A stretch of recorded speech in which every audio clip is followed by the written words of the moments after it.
21শে August grenade হামলার মামলায় যাবজ্জীবন কারাদণ্ডপ্রাপ্ত বিএনপির ভারপ্রাপ্ত চেয়ারম্যান তারেক রহমানের বিরুদ্ধে অর্ধশতাধিক মামলা রয়েছে।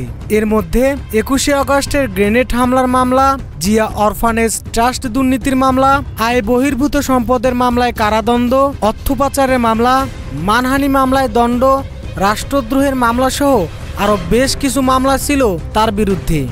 2007 সালে তত্ত্বাবধায়ক সরকার এবং পরবর্তী আওয়ামী লীগ সরকার ক্ষমতায় আসার পর এসব মামলা করা হয়েছিল। বিএনপির আইনজীবীদের দাবি, রাজনৈতিকভাবে এসব মিথ্যা মামলায় তাকে জড়ানো হয়েছে। কোনো সাক্ষী বলে নাই তারেক রহমান কোনো ধরনের ষড়যন্ত্র করেছে, কোনো গোপন বৈঠক করেছে, অথচ তাকে আজকে অন্যায়ভাবে যাবজ্জীবন দেওয়া হয়েছে। তারেক রহমানের বিরুদ্ধে 2007 সালের তত্ত্বাবধায়ক সরকারের আমলে 17টি মামলা করা হয়েছিল। পরবর্তীতে শেখ হাসিনা সরকারের সময় 21শে আগস্টের গ্রেনেড হামলার মামলা, অর্থ পাচার এবং সারা দেশব্যাপী মানহানির মামলা সহ আরও অন্তত 20টিরও বেশি মামলা করা হয়েছিল বলে জানান আইনজীবীরা।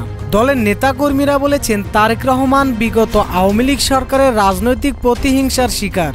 দেশের বিভিন্ন জেলা থেকে তারেক রহমানের বিরুদ্ধে করা মামলাগুলো এখন প্রত্যাহার করছেন মামলার বাদীরাই। এতে করে একের পর এক মামলা থেকে মুক্তি পাচ্ছে তারেক রহমান। এখন প্রশ্ন উঠেছে, তারেক রহমান কি এখন তাহলে দেশে ফিরতে পারবেন, বা কবে দেশে ফিরবেন তারেক রহমান? এই বিষয়ে জানতে চাইলে আমাদের এই ভিডিওটি দেখে আসতে পারেন। ডেস্ক রিপোর্ট, এই সময় টিভি, ঢাকা।